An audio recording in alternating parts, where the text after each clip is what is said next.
Raining on a raining parade? There had been controversy about the service, but many needed no invitation to participate. The blame game is clearly not the war in Ukraine. These are the interesting times.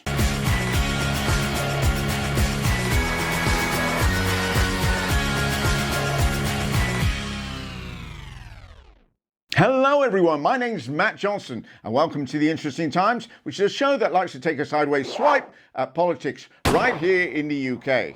It was a fairly momentous weekend for one man, a man that was a little bit controversial as despite all his untold wealth, he had got to where he had a ruler of a nation with absolutely no democratic process to give him that right. A man unpopular certainly with the younger generation. That man, Rishi Sunak. And despite how badly Friday went, Sunak let everyone know he wasn't going anywhere. In fact, that was a bit of a running theme. In terms of the results, it's still early. We've just had a quarter of the results in. But what I am going to carry on doing is delivering on the people's priorities. Halving inflation, growing the economy, reducing debt, cutting waiting lists and stopping the boat. But the message I am hearing from people tonight is that they want us to focus on their priorities and they want us to deliver for them. And that's about halving inflation, growing the economy, reducing debt, cutting waiting lists and stopping the boats. What people want us to do is focus on their priorities. Halving inflation, growing the economy, reducing debt, cutting waiting lists and stopping the boats, to deliver for them. Deliver. Want us to deliver. That's what we're going to deliver. Well, I hear Domino's are hiring. The Conservatives got ready for their tanking at the local elections by putting in place their plan to persuade the electorate to vote for them. That plan? Blame someone else. The Conservative Party chairman, Greg Hands, has been busy with the letter that the last Labour government left to the incoming Conservatives, which simply said, "Dear Chief Secretary, I'm afraid there is no money." And the Conservative Party have used it again and again and again and again and again. I've actually got the letter with me, Cam. Why on earth have you got it with you? Because I carry the letter quite often. They've reused that letter so many times they can make a joke about recycling it. And here is Greg Hands making a joke about recycling the letter. Keir Starmer pointed out at PMQs the mess the last 13 years have been. Debt doubled since 2010, growth down, tax up, the economy crashed. Mr. Speaker, they're going to need a bigger note. Don't mention the note. Come on, you know what's going to happen. And yes, here is Greg Hands having mocked up a big copy of that letter, which was written in 2010, by the way, 13 years ago. Neither Rishi Sunak or Keir Starmer or even MPs. And Boris Johnson was only on his second wife. If you look back at 2010, the public sector debt was around £900 billion. What is it now? Well, OK, but we inherited a big deficit. Now? I don't know what it is at the moment. 2.2 trillion. But Exactly. The national debt has skyrocketed. When the Conservatives get kicked out the next election, no doubt leave a note. Lend us a fiver.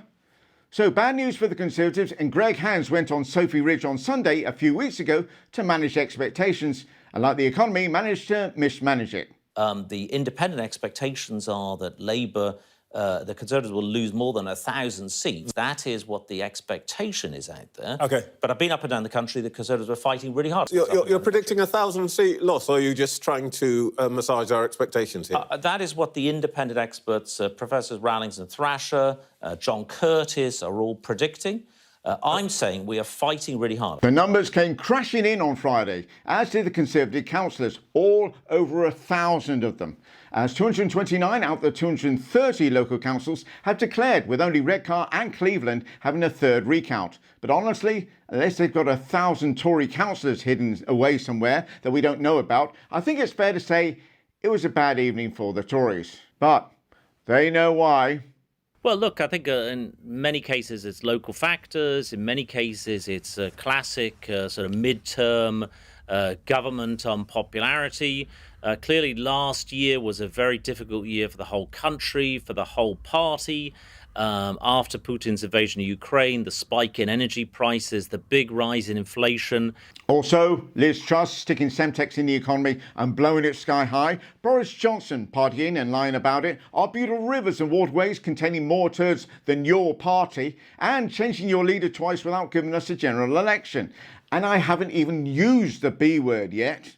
All politicians need to read the room. This is the generation that's coming forward to saying we're not accepting this model of Brexit. But again, you say you're listening to young people. 86% of 18 to 25-year-olds want to rejoin the EU. And, you know, Keir Starmer's approach is never. And we're starting to see that in the elections. Pro-EU Lib Dems did almost as well as Labour, and pro-EU Greens doubled their councillors in one evening. What we are saying is that we believe now that we have to try and make this new situation work in everybody's interest, and to reopen that whole question would just create a huge amount of instability that wouldn't be in our national interest. All right, to reuse a 13-year-old letter, but not to question a 7-year-old referendum. Now, you're probably thinking that Friday couldn't get any better until you realise that the UK Independence Party lost 6 councillors. They're only 6 councillors. They're only political representation. So that's 0 councillors, 0 MPs, and since they were so big on us Brexiting, that's also 0 MEPs. That's for anyone keeping score. We can go over now to the 13th century. The King's coronation happened yesterday.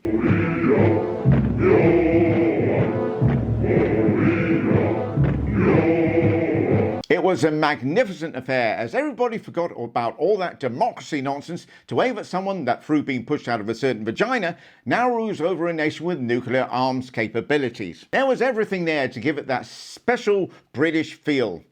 Rain, racism. You have a Prime Minister, I think, a man of immense talent, of extraordinary skill, but really not fully grounded in our culture. And cocks. No, cocks.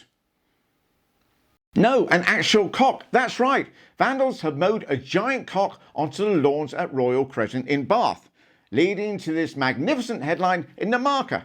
King Charles's coronation party site dealt a blow as giant penis is mowed into the lawn. Queerty then ran with the theme, with the headline, King Charles's coronation gets a cocky makeover as huge phallic symbol is mowed into lawn at party site. I am slightly disappointed though that nobody went with crown jewels on display. I mean, come on.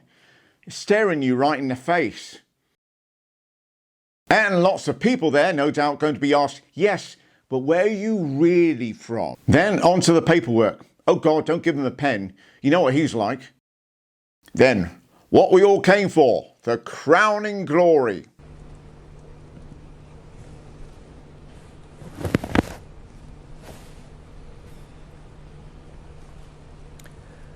God save the King! God save the King! Now we take France. God save the King. But no royal occasion would be complete without some rebellious serfs armed with pitchforks or placards getting ready to ruin everybody's fun by practicing their constitutional freedoms.